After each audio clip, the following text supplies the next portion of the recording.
როცა პარტიათა ნაწილი ბოიკოტშია, თქვენი აზრით სჭირდება თუ არა ამ მომრჩეველს ახლა იმაზეც ლაპარაკი, რომ არჩევნების გზის უპირატესობაზე საუბარი ეგო თქვენგან დავიწყებ. დიდი მადლობა დიანა მოწვევისთვის. წელიწადზე მეტია ამ ეთერში არ ყოფილი ვარ და მინდა ასევე მადლობა გითხრათ, რომ ამ პერიოდში არ მიწვევდით და ბლოკი მედო, იმიტომ რომ თქვენი პოპულარობა გაიზარდა.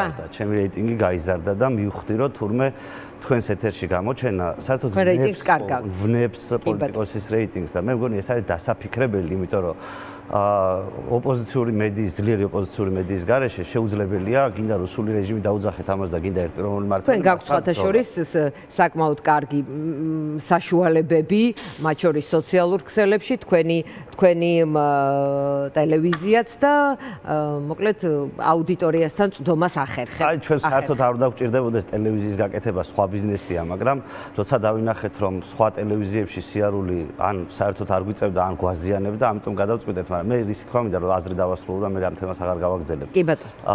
მე ასე ზუსტად იგივე დაემართა პროტესტს, რომელიც თქვენგან იყო, მედიისგან იყო, ოპოზიციური მედიისგან სრულად ხარდაჭერილი და ყველამ დაინახა, როგორ გაილია ქუჩაში და მე ვფიქრობ, რომ დასაფიქრებელია, რომ ეს მიმართულება, რაც ახლა ქართულ მედიას უჭირავს, ჩემი აზრით არ საიტკენ არ მიდის და მე მინდა რომ თქვენ შემოგთავაზოთ, რომ ჩვენს მედიაში გადმოდით, იმიტომ რომ რასაც მე ვუყურებ ეს მედია არ არის, რაც ქვეყანაში ხდება და თქვენ კიდე კვალიფიციური ჟურნალისტი ხართ და მე მგონი გამოადგებთ შემოთავაზება მივიღე, ასე აღვიქვა? კი, მე ხო იცით რომ თქვენ პატივს გცემთ და შესაბამისად მენანება რომ თქვენ ანტიჟურნალისტი. თუ რამე პრეტენზიები გაქვთ მედიასთან დაკავშირებით, მე ჩემსკენაც მომართეთ ეს პრეტენზიები. ეს მისი გადაწყვეტილება იყო, სხვაგან როცა იყავით 24 საათი აგზის. და დღეს რატო არ არის? თავად გადაწყვიტა რომ მისი ოპონენტი მთავარი არის კახა კალაძე. და შეიკრიბებით ყველანი ერთად როგორც ვიცი საზოგადოებრივ მალწოს. კახა კალაძეც იმას ამბობს, რომ მას ოპონენტი არ ყავს, ხო, და ზოგადად აი ეს ჯაჭვი ვიღაცამ უნდა დაარღვიოს და ჩემი პრეტენზია მედიების მიმართ და პოლიტიკოსების მიმართ, მათ შორის ის არის, რომ პოლიტიკური დებატები სინამდვილეში დღეს თქვენ ხო იძულებით რაღაცა კანონით თოა დავალებული, იაგო, აქვე გეტყვით, უკაცრავად გეტყვით აუცილებლად, კანონით ჩვენ გვევალება დებატები კვალიფიციურ სუბიექტებს შორის. როცა კვალიფიციური სუბიექტიდან ორი უარს ამბობს, მე თქვენ ერთი კაცის დებატის ვალდებულება არ იყო, მაგრამ რაღაცნაირად ჩვენ ეს დებატი მოვაწყეთ.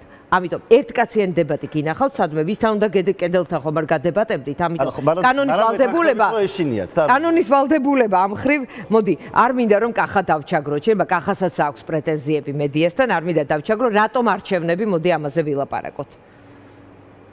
კი ბატონო, იაგოსაც ვკითხავ მე, იმიტომ რომ ეს გამოტოვა ეს, მაგრამ მოდი ასე ვთქვა. ერთი წლის დაბრუნების მე რაღაც ხონდა მეთქვა. კი ბატონო, კი ბატონო. იაგო რას თქვა, თუ ამ დინამიკით ვითარდება რეიტინგი და შეიძლება მაგ დინამიკით ძალიან მიხარია, ეგო მე 5 წელია ამ ეთერში არ ყოფილი ვარ, ასე რომ პოპულარობის პიკზე უნდა იყო მაგ ლოგიკით. რაც შეეხება მე, უბრალოდ მე არ ვიცი შეიძლება დებატები ერთ სიტყვასაც ვიტყვი უკაცრავად, იაგო, ქათამი უფრო ადრე იყო თუ კვერცხი ამაზე ნუ ვიდავებთ, მაგრამ მე თქვენი მედია საშუალებით ასევე მინახავ ძალიან მძაფრი, არასასიამოვნო, მათ შორის მოწოდებები არიქა სტუდიებში შეუვარდით და ასე შემდეგ. მოკეთ, ვის შეუვარდით სტუდიებში? ასეთი მოწოდებები კი ბატონო, ამიტომ არ ვიდებატოთ. მოდი, მოვრჩეთ ამ თემაზე. მე სანამ გადავალ მაგ შეკითხვაზე, მინდა სულ ერთ წუთს დავუთმობ, მე არ ვიცი დებატები როგორ გამვითარდება და შეიძლება ამის ხასიათზე არ ვიყოთ. მე იაგოს მინდა ჩემი პირადი პატივისცემა დაუდასტურო, იმიტომ რომ ქართულ პოლიტიკაში აი ეს ახალგაზრდა თაობაში ერთადერთი არის ან ერთ-ერთი ძალიან იშვიათი გამონაკლისი არის ადამიანები, ვინც აზროვნებს და რაღაცა დაშტამპული ფრაზებით, ბევრ რამეში არ ვეთანხმებით და ალბათ დღესაც ბევრ რამეზე ვისაუბრებთ. რაშიც არ ვეთანხმებით, მაგრამ მე ნამდვილად პატივისცემ, იმიტომ რომ ის აზროვნებს და სხვის დაწერილ ტექსტებს არასდროს არ კითხულობს და ჩემი აზრით დღევანდელი დისკუსიაც უინტერესო არ იქნება. რაც შეეხება იმას არჩევნებში რატომ უნდა წავიდეს, კი, ეს არის ნამდვილად ერთ-ერთი ცენტრალური კითხვა დღეს და შეიძლება უფრო მნიშვნელოვანიცაა ვიდრე ის კონკრეტული თემები. კი, ვიდრე კონკრეტული თემები, იმიტომ რომ სამწუხაროდ და მე ამას თქვენ ეთერში ვიტყვი პირდაპირ და თუ ვინმეს მოუნდება დებატები მზად ვარ სიამოვნებით ნებისმიერ დროს მოვიდე, ყველა ვინც აკეთებდა ბოლო ერთი თვის მანძილზე კამპანიას, რომ არ წახვიდეთ არჩევნებში, ეს არის სუსის მიერ დაფინანსებული და ივანიშვილის მიერ დავალებული კამპანია. თავისით არც ხაბეიშვილი და არც ბურჭულაძე ამ სისულელეებს, რა თქმა უნდა, არ ავრცელებენ. ძალიან მარტივი ციფრები არის დიანა და მე ხანდახან მინახავს, რომ შენს ეთერშიც გაკვირთ ამაზე საუბარი ყოფილა. შარშან ჩატარდა არჩევნები, ჯერთი წელს თუ არის რუსული სპეცოპერაცია, შარშანატო არ იყო რუსული სპეცოპერაცია და ჩვენ ყველა ვიცით, რომ ყალბდება, ამაში ვეთანხმებით ყველა ერთმანეთს, რომ ქართულში არჩევნები ყალბდება და დაახლოებით ვიცით ამ გაყალბების მარჟა. ეს არის 20%, თბილისში ალბათ ცოტა ნაკლები, რეგიონებში ცოტა უფრო მეტი, მაგრამ მიახლოებით ყველა ამ ციფრზე თანხდება. ამის მიუხედავად, შარშან თბილისში ოპოზიციამ აიღო 57%, 56 და რაღაცა, ხელისუფლებამ აიღო 44%. ივანიშვილს ჰქონდა ოფიციალურად გაყალბებულ არჩევნებშიც კი ეს თბილისი დედაქალაქი წაგებული და განსხვავებით საპარლამენტო არჩევნებისგან, სადაც ეს მერე მარნეულით და ახალქალაქით დააბალანსა, ადგილობრივ არჩევნებში ამას ვერ გააკეთებდა. და თბილისის წაგება ყველამ ვიცით საქართველოს სპეციფიკიდან გამომდინარე, ნიშნავდა ხელისუფლების ვერტიკალის სრული მონაწილეობის შემთხვევაში ფიქრობ, რომ ეს შესაძლებელი იქნებოდა. არათუ შესაძლებელი იყო. დიana, ეს არის ციფრები, გაყალბებულ არჩევნებშიც კი. ამიტომაც თქვენ რო ყოფილიყავით ივანიშვილის ადგილას, აი რას მოიმოქმედებდით, ძველი რომაელების საქმეს ასე იძიებდნენ. ვის აწყობდა ეს რამე დანაშაული, რომ მოხდებოდა? აი ვის აწყობდა ოპოზიციის ნაწილი წასულიყო ბოიკოტზე და ნაწილი წასულიყო არჩევნებში. ეს არის ბიძინა ივანიშვილი. მას ჭირდებოდა ზუსტად ეს ვითარება და არანაირ რევოლუციას რო არ ახდენენ, ამას 2 დღეში საღამოს 8 საათზე ვნახავთ და კიდევ ერთხელ გაიშიფრება ეს ხალხი რა იყო მათი ძირითადი ფუნქცია, მაგრამ ერთი წამით დაუშვათ, რომ ამ ხალხს მართლაც რევოლუცია უნდა და სხვა შორის ვინც აქციაზე მიდის, მე ყველას აქციის მონაწილეებს პატივისცემას დაუდასტურებ, იმიტომ რომ მათ ამის мотиваცია აქვს, რომ ივანიშვილის რეჟიმზე იყვნენ გამწარებული და 5 წუთში უნდათ რეჟიმის დამთავრება. მე აქციის ორგანიზატორებზე ვსაუბრობ. დიana, დაუშვათ და მათ მართლაც უნდათ დამხობა თუ გადატრიალება და ასე შემდეგ.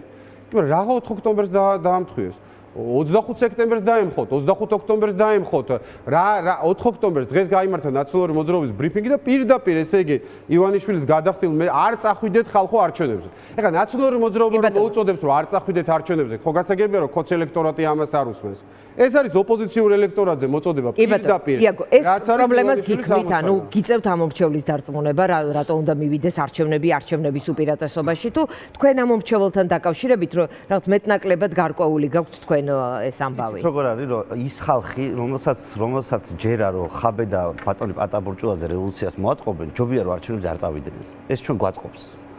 და ეს კარგი დადებითი თვისებაც კი არის ერთგვარად ამ არჩევნების, მაგრამ მეორეს მხრივ რაც კახავ თქვა, რომ ნახევარი ოპოზიციური ამორჩევლის არჩევნებზე არ მიდის და მეორე ნახევარს რომელიც მიდის იმას აგინებს. ჩემი აზრით ეს არავის არ აწყობს ქართულ ოცნებაზე უფრო მეტად. და ერთ მარტივ მაგალითს გეტყვით. აი წარმოიდგინეთ ვიღაც ადამიანები არიან, რომელიც ამბობენ, რომ მე ლეგიტიმაციას არ მივცემ ამ იმას და არ მივდივარ არჩევნებზე. მათ შორის შეიძლება ჩვენი ვიღაც ხარდამჭერებიც იყვნენ, ასე ფიქრობდნენ. მოდით ერთი წამით გავიგვიძოთ 5 ოქტომბერია. 5 ოქტომბერს შენ რომ არ მიხვედი, აქციამ რო წარმატებით ვერ ჩაიარა და უფრო მეტი ქოცი როა საკრებულოში. ეს ქართული ოცნების წისქვილზე წყალის დასხმა თუ ლეგიტიმაციის პრობლემას აჩენს. ლეგიტიმაციის პრობლემაზე როცა საუბრობენ, მე უბრალოდ მეცინება, იმიტომ რომ თუ ლეგიტიმაციის ნაკლებობა აქვს ქოცებს, ამაზე მეტი ლეგიტიმაციის ნაკლებობა რა უნდა იყოს მარტო ზიან პარლამენტში. პარლამენტის შენობა უზარმაზარი შენობა არის ქოცების ოფისად ქცეული. და ყველას ესმის, რომ ამომრჩეველთა თითქმის ნახევრის ნებავს საერთოდ არ არის პარლამენტში. მეტი ლეგიტიმაცია დაკარგული რა უნდა იყოს. და თქვენ რამე შეატყვეთ, რომ ქოცები ამაზე ძალიან ღელავენ. და ამან ხელი შეუშალა მათთვის მავნე კანონების მიღებაში, ჯარიმების გაზრდაში, რეპრესიულ წნეხში, არაბაში, ხო არ გაუზდია. ზუსტად ასე. საკრებულოში 5-ში რო გავიღვიძებთ და უცბად აღმოჩნდება, რომ ყველა ზოგი ციხეში წავიდა ხტუნვახტუნვით, ზოგი სადღაც სხვაგან წავიდა და უცხოეთთან დაუწყებს ბრძოლას რუსულ რეჟიმს. ასე უყურებთ პროცესს, რომ ეს თვითდაპატიმრება კობახიძე ამბობს, ასეა? ეს ასე არის, ანუ კობახიძეზე უკეთესად ვინ იცის ეს. ანუ ეს ასე არის მოწყობილი იმისთვის, რომ ოპოზიციური ამორჩევლის ხმებით საკრებულოში იჯდნენ ქოცები, როგორც ოპოზიციური ამორჩევლის ხმებით პარლამენტში 100% ქოცები ზიან, გესმით? და მე უბრალოდ მინდა მაყურებლებს და საზოგადოებას უთხრა, რომ აი მართლა მეტი რა უნდა მოხდეს იმისთვის, რომ რაღაცნაირად გაიაზროთ და მიხვდეთ იმას, რომ თქვენი არ მისვლა არჩევნებზე, აი მე ზოგადად პატივისცემ ადამიანებს, რომლებიც არ დადიან საერთოდ არჩევნებზე. ზოგადად ეს მათი გადაწყვეტილებაა, ჩემი პატივისცემა მათ და ყველაფერს გავაკეთებ იმისთვის, რომ აი ეს საპატივცემო ხალხი ოდესმე მივიყვანო როგორც გამონაკლისი ჩემს სასარჩევად იმაში, მაგრამ ყველა არჩევნებზე რო დადიოდი, შენ რო ხვდებოდი, რომ იბრძოდი საარჩევნო გზით და უცბად, შენმა რომელიღაცა ლიდერმა, რომელმაც მე ციხეში დურთა თავი უსაფრთხოების მიზნით, მოგიწოდა იმისკენ, რომ იცი რა, არ მიხვიდე ახლა არჩევნებზე და შენ იცი, რომ ამით ხოცები იმარჯვებენ. არანაირი გარანტია, არავინ არაფერს არ გეუბნება 4-ში რა მოხდება და ფაქტობრივად საკრებულოებსაც ხოცებს ჩუქნი. არჩევნებზე არ მისვლით. ეს რანაირად შეიძლება იყოს რაციონალური? აი ამაზე რომ არ იმართება დებატები აქ, ამაზე რომ მარტო გამოდიოდა ბატონი ხაბე და მონოლოგები ქონდა. ბატონ ბურჭულაძეს რომ მონოლოგები აქვს. იხო ხომ ჩვენ თუ გვინდა რომ ჭეშმარიტება დავადგინოთ. ჩვენ თუ გვინდა რომ მართლა მედია გვქონდეს. ხო ეს ხომ უნდა ხო რა თქმა უნდა მედია არის მედიუმი საზოგადოებას და პოლიტიკოსებს. თქვენ ხო დატესტეთ თქვენი პოპულარობა მედიის მიღმა. შემოწმდეს, არა, ამას თქვენს დატესტავთ 3 დღეში და იქნებ მაშინ მაინც დაფიქრდეს ვინმე რომ ეს ექცევა არ შეიძლება. კი ბატონო, კახა, მოდი თქვენი პროგრამები რაზეც ძირითადად ლაპარაკობთ ავიღე და ერთ-ერთი თემა რომელიც გაერთიანებთ ეს არის პარკინგი. მოდი ვილაპარაკოთ, რა შეიძლება რა უნდა გაეკეთებინა კალაძეს, რა ვერ გააკეთა და ხვალ რომ მერი იყო თქვენ, ან თქვენ, რა შეიძლება გააკეთოთ, იმიტომ რომ ქალაქი არის თავის შესაძლებლობების ფარგლებში, გასაგებია ვითარდება, იზრდება, საიდან უნდა ეს თქო შეიქმნას ეს ახალი საპარკინგი ადგილები და საცობების პრობლემა დარეგულირდეს. ახალი საპარკინგი ადგილების შექმნა კი არა, თუმცა ეს იყო კალაძის წინასაარჩევნო დაპირება, თუ გახსოვს საუბრობდა ვერტიკალური რაღაცა პარკინგის ისინი შეიქმნებაო კიდე ადგილები. რაც არის ჰორიზონტალური, იმასაც გინ დაიჯერეთ, გინდა რა, მაგრამ მერია ყიდის. მე გამოვაქვეყნე დღეს ბრიფინგი გქონდა ჩვენ და წერილი თბილისის მერიის სატრანსპორტო კომპანიიდან. კალაძე როდესაც მოვიდა და იყო თბილისის მერი, მას დახვდა 32000 უფასო პარკინგის ადგილი თბილისში. დღეს არის მერიის, უბრალოდ 2023 წლის მონაცემებით დარჩა 27000 პარკინგი, საიდანაც მე-13 9000 არის ფასიანი. 5000 პარკინგის ადგილი თბილისის მერიამ გაყიდა და გასცა ნებართვები კორპუსების საშიშრებლად შემიძლია კონკრეტული ლოკაციებიც დაგისახელოთ, მაგალითად საქალაქო სასამართლოსთან, ვაგლის ბაზრობასთან და ასე შემდეგ.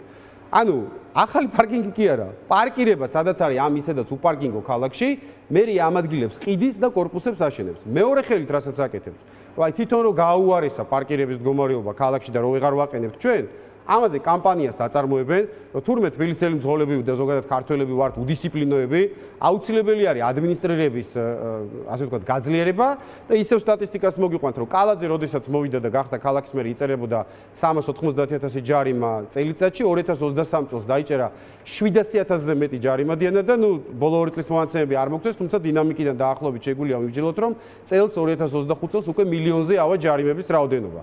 City Park-ზე შენ გახსოვს 2017 წელს პირველი არჩევნები როცა იყო კალაძე ამბობდა რომ ეს უსინდისო City Park-ი ქალაქიდან უნდა გავაგდოთ და მართლაც გააგდეს. ოღონდ City Park-ი იყო უსინდისობა და თბილისელებს ნერვები ჰქონდათ მოშლილი, იმიტომ რომ თითო ევაკუირებული მანქანა თბილისელს უჯდებოდა 60 ლარი, 10 ლარი ჯარიმა და 50 ლარი ევაკუაცია. ეხა უჯდება 200 ლარი, ეს არის 50 ლარი ჯარიმა და 150 ლარი ევაკუაცია.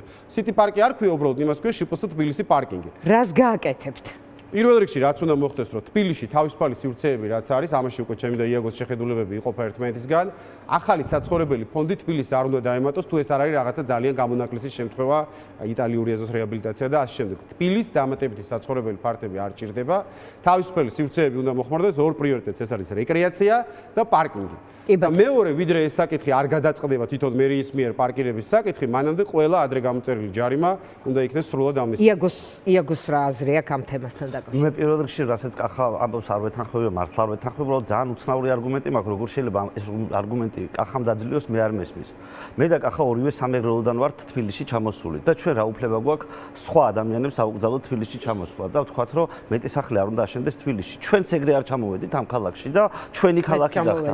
ხო, ანუ ასე გახდა თბილისი იმითაა მდიდარი, რომ ცენტრი იყო ფაქტობრივად სხვადასხვა ადამიანების, რომლებიც მოდიოდნენ და ამ ქალაქში მუშაობდნენ და კახას ინიციატივა მასთან დაკავშირებით მეტი სახლი არ ავაშენოთ, ჩემთვის სრულიად გაუგებარი არის და ამ ჩვენივე მოქმედების, რაც ჩვენი ბიოგრაფია როგორც არის, ამ ბიოგრაფიის აწინააღმდეგო არის. ახლა რა როგორ ვთქვათ ამცირებთ საქმეს, არ ვიცი. მოდით რადგანაც ამ სახლებზე დავასრულებ, მაგრამ და სახლებზე გადავალ. რაც შეეხება სახლებს, ანუ ჩვენ ესეთი რაღაც წარმოგვიდგენია და მე ვფიქრობ, კახას რაც აწუხებს ის პრობლემა საერთოდ არ დგება, თუ ოდნავ დაფიქრდება იმაზე, რას ვლაპარაკობთ. მაგალითისთვის, აი საბურთალოს ერთ-ერთ უბანზე ჩვენ დავთვალეთ, არის 20 ჰექტარზე 40 ხრუშოვკა. 40 ხრუშოვკის ადგილას რო დადგა 5 ან 7 ცათამბჯენი. მთელი ეს 20 ჰექტარი იქნება პარკი. და ეს 5-7 ცათამბჯენი იქნება პარკში. ვაჟამშაველა იცით რომ მეტროა გაყვანილი. მთელი ეს ვაჟას კვარტლები არის მეტროთი უზრუნველყოფილი. მეტრო სადაც არის, იქ როგორ შეიძლება პატარა სახლები იყოს. მეტრო ხო ხელა ხარჯთან არის დაკავშირებული. პირიქით, ის ადგილები, სადაც მეტრო არის გასული, ჩვენ უნდა დავტვირთოთ მოსახლეობით. და შესაბამისად წარმოვიდგინეთ, რომ თუ ავაშენებთ დიდ ცათამბჯენებს, სადაც როგორც ამ ხალხს დავაკმაყოფილებთ, ვინც ამ ხრუშოვკებში ცხოვრობენ. იქ გავაჩენთ პარკის დასაცობის პრობლემას როგორ მოხსნის? რა კავშირი მოხსნის, რომ პარკინგი უნდა იყოს მიწის ქვეშ. და ამ სახლს როცა აშენებ, ხრუშჩოვკას არავის არ აქვს პარკინგი, არც ერთს. მაგრამ როცა შენ ამხელა როცა შენ ამას აკეთებ, შენ ითვალისწინებ, რომ რამდენიმე სართული მიწის ქვეშ ფარეხიც იყოს. ვაჟას მაგალითზე რადგანაც ყვები. წარმოვიდგინეთ, რომ არის ვაჟას ქუჩა, ვაჟა-ფშაველას ქუჩა, არის ქავთარაძის ქუჩა, ანუ საკმაოდ დატვირთულია ქუჩებითაც. და ჩვენ ფაქტობრივად იქ თუ ბევრ მოსახლეს დავასახლებთ, მაგრამ ისე რომ შევქნათ პარკები, შევქნათ მანქანის გაჩერების ადგილები, გზები გავაფართოვოთ, თუ საჭირო ამის საშუალებაც გვექნება. ხა წარმოვიდგინეთ, აი ესეთი ერთი მაგალითი გავამრავლოთ პირობითად ნახალ ოლკიდან დაწყებული, სხვადასხვა ადგილებში, სადაც ჩვენ გვაქვს პრობლემები, სადაც ჩემთვის პრობლემა რას ნიშნავს, იცით? ჩემთვის პრობლემა ნიშნავს, რომ ხალხი ცხოვრობს სახლში, რომელიც შეიძლება თავზე დაენგრეს. ამ საბჭოთა კორპუსების ექსპლუატაციის ვადა მთავრდება ან დამთავრებულია. ჩვენ ხო ამას უნდა გავცეთ ფუნდამენტური პასუხი. მე კი არ ვიძახი რომ მე ავაშენებ, მაგრამ რო გავზარდოთ კოეფიციენტები და ხალხს რო უთხრათ, რომ აი ამ ადგილას, სადაც მეტროებია, სადაც გზის პრობლემა არ არის, უნდა იყოს მაღალი განაშენიანება. ოღონდ ის კი არა, რომ ხალხი ერთმანეთს სპორტ სასახლის უკან რაც მოაწყვეს, ეგრეთ ცხოვრობდეს, ეგეც მერიამ მოაწყვეს. კი ბატონო, ეს საპარკინგის სისტემა ამ სახლში ტვერი ნაკლები იყოს და იყურებოდეს ზედ პარკში. ეს არის ჩვენი შეთავაზება სხვადასხვა უბნების მიხედვით. იქ ადეკვატურობაა საჭირო. ხა ერთი მაგალითი ყველაზე ვერ განზოგადდება, მაგრამ პრინციპი უნდა იყოს ეს, როგორ ჩავანაცვლოთ საბჭოთა უსახური არქიტექტურა ქალაქში. კი ბატონო, ურბანული გენოციდი ეს არის ფრაზა, რომელსაც ოპონენტები იყენებენ ხოლმე, არა მხოლოდ მოქმედი მერის, არამედ ყველა ბოლო წლებია ეს გვახსოვს. ამ ხრივ რა პრობლემას ხედავთ და როგორ შეიძლება ეს შეიცვალოს? დიანა, რაც თქვა იაგომ ბოლოს დაამთავრა, ზუსტად ვეთანხმები ჯოჯოხეთი არის ნამდვილად სპორტის სასახლის მიმდებარე ტერიტორია, ბეტონის ჯუნგლები არის, ოღონდ ეგ არის ზუსტად მეტროს მიმდებარე ტერიტორია და თვითონ მოიყვანა იაგომ ის არგუმენტი, რომ მეტრო არ არის ამ საკითხის პანაცეა. მე ხარ მინდა რომ მარტო ამ თემას დავუთმოთ ჩვენი დღევანდელი ეთერი, უბრალოდ შეიძლება მეკითხებიან ხოლმე სხვა შორის, რომ აი შენ და იაგოს შორის რა არის სხვაობა და აი ერთ-ერთი სხვაობა. კითხავთ ბოლოს აუცილებლად რა არის თქვენი თავარი საქმე. მაგალითად ერთ-ერთი სხვაობა და იაგომ თვითონ თქვა რომ ის უჭერს სათამბჯენების შენებლობას თბილისში და რომ თბილისში მოსახლეობის წილი კიდევ გაიზარდოს, ჩვენ ვართ ამის წინააღმდეგი, პირიქით. უნდა მოხდეს თბილისის დეურბანიზაცია, თუ იქნება აქედან გატანილი სამინისტროები, უნივერსიტეტები, ამით ქვეყანას და დედაქალაქის მხოლოდ მოიგებს და ახალი საცხოვრებელი ფართების შენებლობა არ უნდა იქნას წახალისებული. აკრძალვით, რა თქმა უნდა, საზღვარზე ვერავის ვერ დააყენებ თბილისის საზღვართან, აქ საუბარი არის იმაზე, რომ ნამხრივ მკაცრი რეგულაციების დიახ, რა თქმა უნდა, იაგო ზოგადად რეგულაციების და ბიუროკრატიის სფერია. ნუ ბიუროკრატიის ტერიტორია მაშინ არჩევნებში მონაწილეობს, ანუ იგულისხმება ამ ხრივ, ასე ვთქვათ.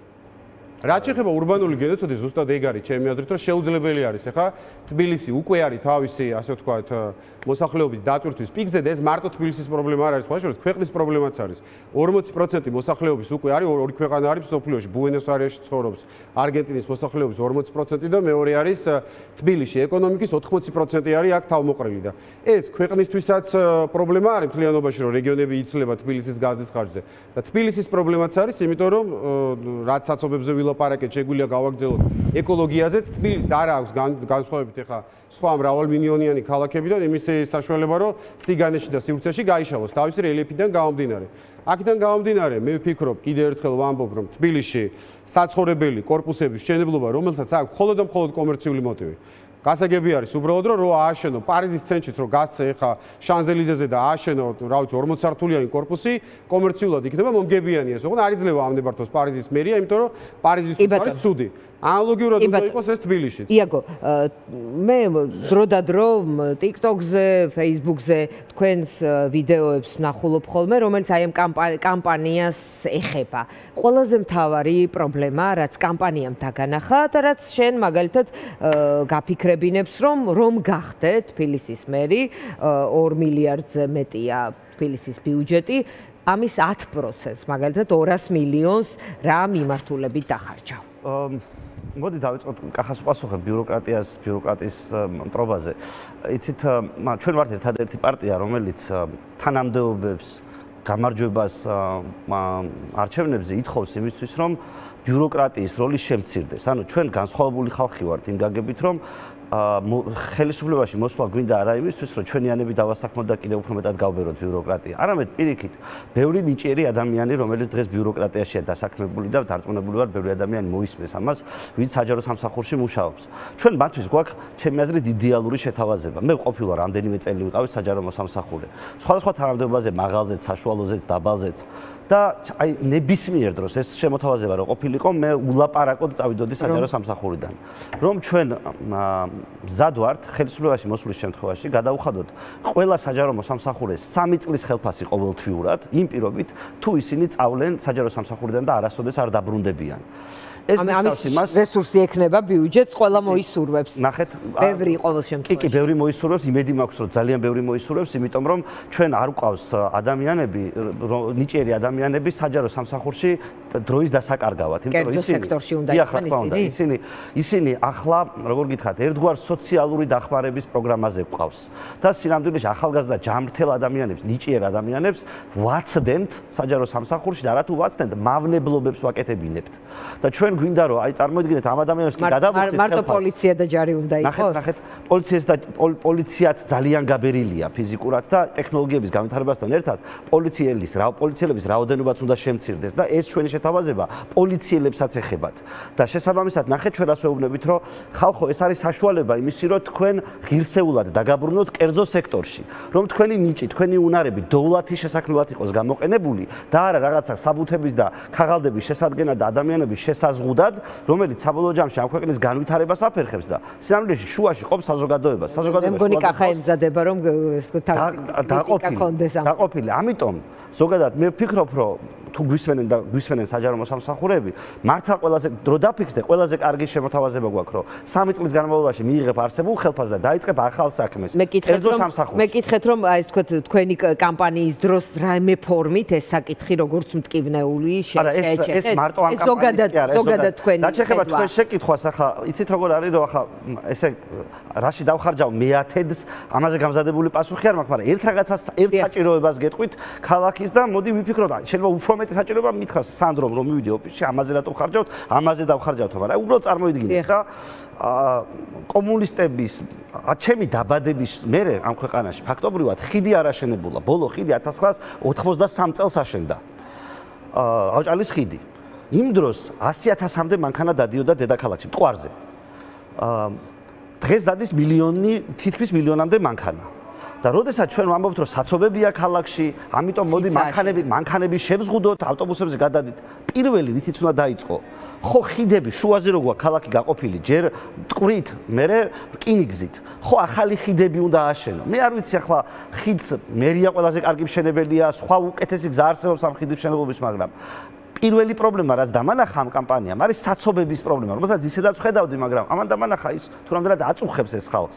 მე ყველაზე ნაკლებად მეხება საცხოვრებელი სახლიდან სამუშაო ადგილამდე საცობები, მაგრამ რო შეხედოთ ამ ქალაქის მოსახლეობას რა აწუხებს, არის საცობები და იცით რა არის, რომ საცობების განსამუხტავად მარტო ხიდები კი არ არის საკმარისი. ამასთან ერთად არის ახალი მეტროსადგურები, ასაშენებელი, ახალი ესტაკადები და გზები, მაგრამ ხიდი უბრალოდ ცაზე წერია, რომ იყო 11 40 წლის წინ.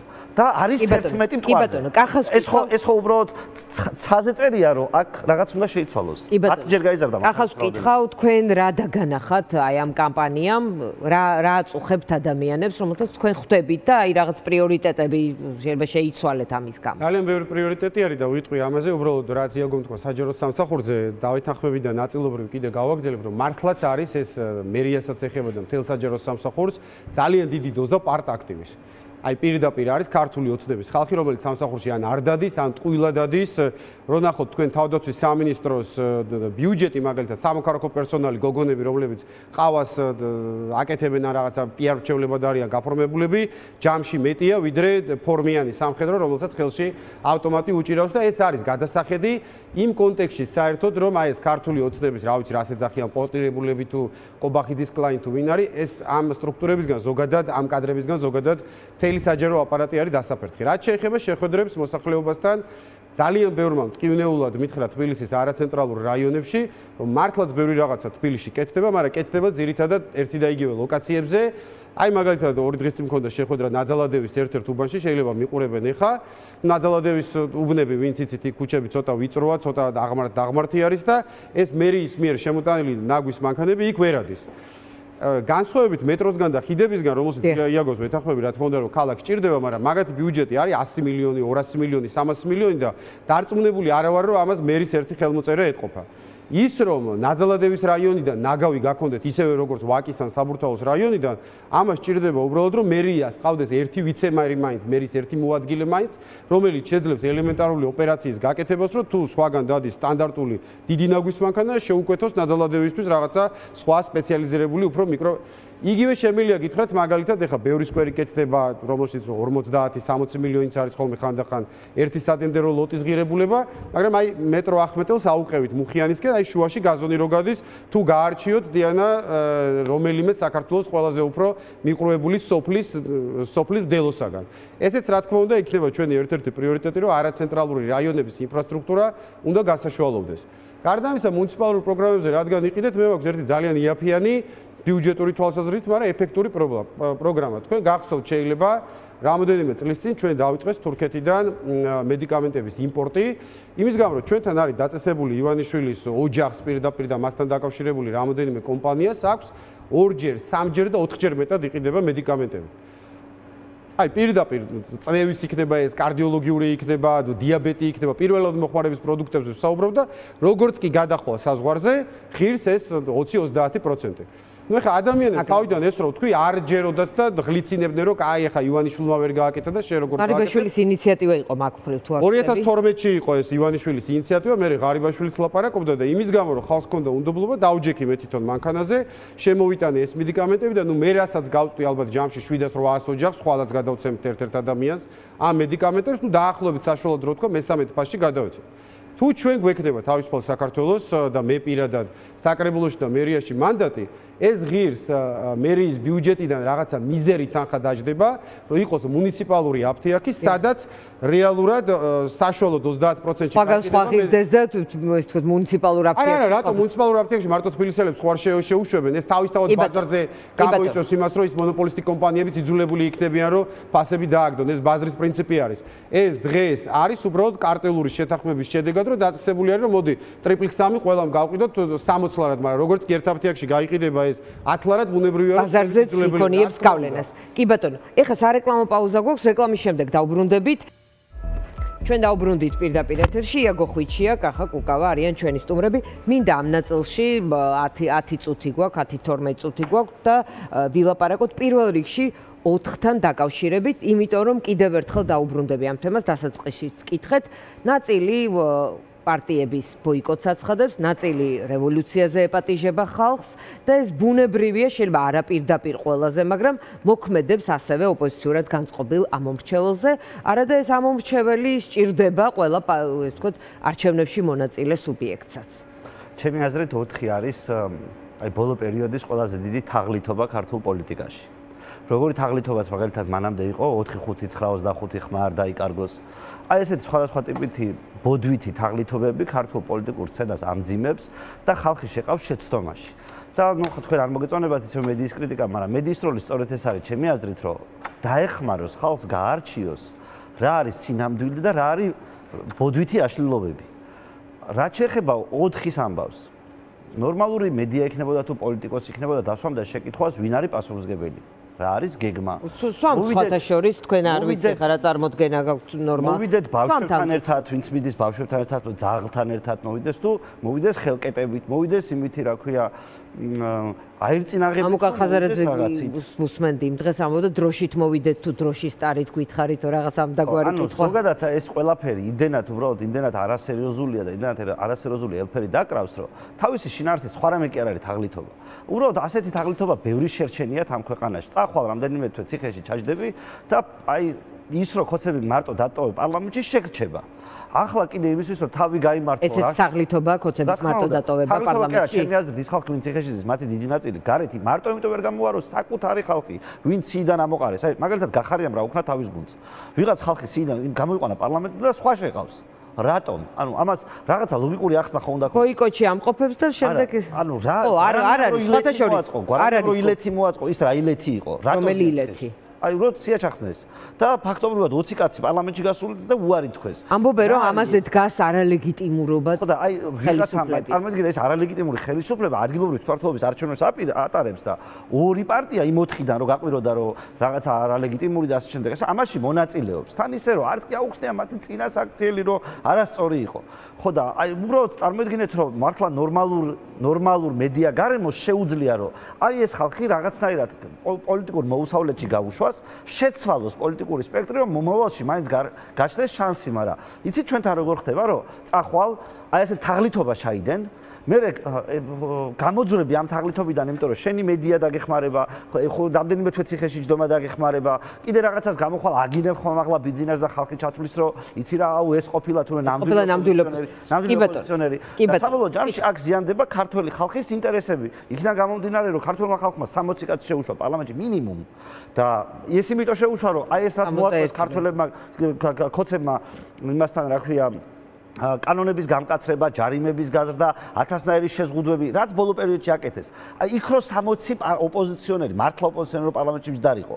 ხო ეს ბევრად რთული იქნებოდა და თუ ძალიან მაგარი 60 კაცი იქნებოდა, ხო შეუძლებელი იქნებოდა. ხო და აი ეს რო არ ხდება ჩვენს პარლამენტში და პლენუმი როა, ცეკას პლენუმივით როა, მარტო კაცები რო არიან გამოფენილები იმ დარბაზში. ამ პარტიების მონაწილეობითაც ხდება ეს ამას ამბობ. კი ბატონო, ქართულმა ხალხმა დაიმახსოვროს, რომ ეს როგორც ახლა 4 არის თაღლითობა, ისე 26-ის მერე რაც მოხდა ის იყო თაღლითობა და ეს თაღლითები უნდა გააძევოს პოლიტიკიდან. ეს არის ამოცანა. კი ბატონო, კახა, რა მოლოდინი გაქვთ 4-თან, თქვენც კიდევ ერთხელ ფიქრობთ თუ არა რომ დარწმუნება სჭირდება ამ მრჩეველს, რომელი გზა არის ახლა საჭირო. მე გითხარით, ჩემი აზრი რომ 4 ეს არის პირდაპირ ივანიშვილის, დინარაძის და აი ამ ხალხის კობახიძის ტვინში მოხარშული ოპერაცია, იმიტომ რომ კიდევ ერთხელ გეუბნებით რომ თეორიულად რომ დაუშვათ, რომ ვიღაცამ გადაწყვეტა დაუშვათ რევოლუციის გზით ამ ხელისუფლების გაშვება, ეს შეიძლება დაუშვათ.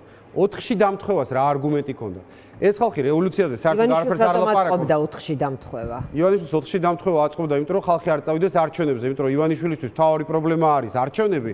თუ კი ოპოზიცია ყველა წავიდოდა არჩევნებზე, ციფრები მოგიყვანეთ დიანა რომ შარშან, თბილისი, გაყალბები, მახსოვს მე თვითონ მომყავს ეს ციფრები ჩემს სტუმრებთან დიალოგი. ამიტომ თქვენ რომ უსმინოთ ეხლა ნაციონალური მოძრაობის ლიდერებს, იმდენს არ ლაპარაკობენ, რომ იმდენს კი არა საერთოდ არ ლაპარაკობენ ხელისუფლებას 8 საათზე როგორ გადაიბარებენ.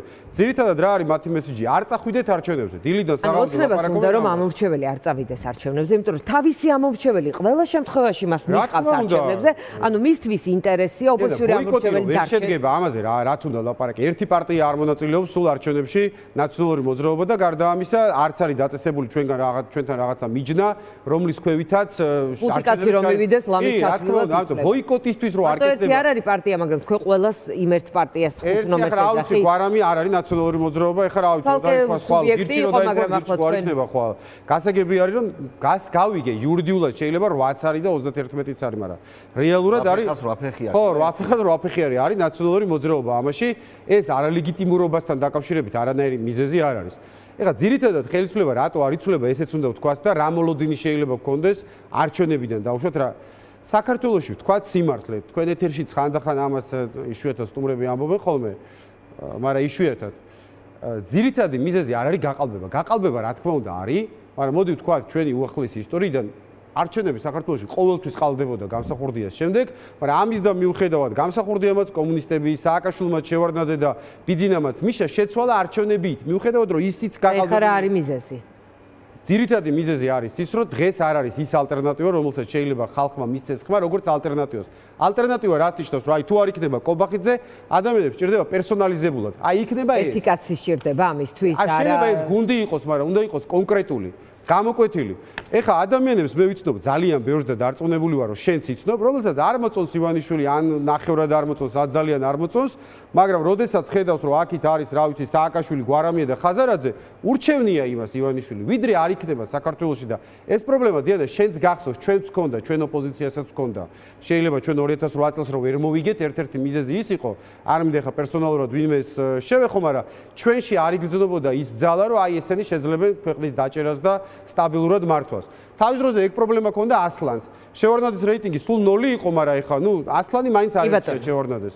ამიტომაც მე ვფიქრობ, რომ ამ არჩევნებზე ჩვენ რა თქმა უნდა შეიძლება ხელისუფლება არ შეიცვალოს, მაგრამ ხელისუფლების დაბალანსება შესაძლებელი არის და იმ ახალი პოლიტიკური სპექტრის გამოკვეთა, ვისაც პერსპექტივაში შეუძლია. კი ბატონო, თითო წუთი გაქვთ, რატომ უნდა აგირჩიოთ თქვენ, არ ვიცი, მხატვრულად, არა მხატვრულად, მიმართოთ შეგიძლიათ სამურჩევლოთ და თქვენც გახ. პირველ რიგში ჩემი აზრით უნდა ამირჩიოთ, იმიტომ რომ დასრულდეს აი ეს უაზრო ნარატივი, რომელიც ბოლო პერიოდში არის გავრცელებული საქართველოში 4-5-95, ბიძინას გაუშვებთ 4-ში მოსკოვში, რუსული რეჟიმი, ჩელიაბინსკში ვიღვიძებთ, აქედან რაღაცა მეორეს მხრივ რაც არის რაღაცა გეების რევოლუცია და ასე შემდეგ. აი ამ გიჟური ნარატივის დასრულებისთვის აუცილებელია რომ ამ ხალხმა, მათ შორის ლელომ პირველ რიგში და ბატონმა კუპრაძემ დაინახოს ის, რომ მათი ეს მეთოდი, რასაც აკეთებდნენ ქართული ხალხის წინაშე, როგორც იქცეოდნენ დებატებში არ დაჯდომიდან დაწყებული, დამთავრებული იმითი, რომ უბრალოდ ყველაფერი გააკეთეს, რომ კალაძეს უბრძოლველად პირველივე ტურში ჩაბარებოდა ხელისუფლება. აი ეს ნარატივი უნდა მორჩეს. ამიტომ ჩემი აზრით ძალიან მნიშვნელოვანია ერთი რაღაცა, რომ ამ არჩევნებში, სადაც სინამდვილეში პირველი ადგილისთვის ბრძოლა ფაქტობრივად მოკლა ოპოზიციამ, მეორე ტურისთვის იყო ბრძოლა. ბრძოლა იყოს მეორე ტურისთვის, მაგრამ ნახეთ რა იყოს ყველაზე მნიშვნელოვანი სიტყვა მინდა ვერ მოიგოს ტყუილმა. იმიტომ რომ მთელი ლელოს კამპანია, მთელი კუპრაძის კამპანია არის ტყუილი. თითქოს მათ მოგება უნდათ.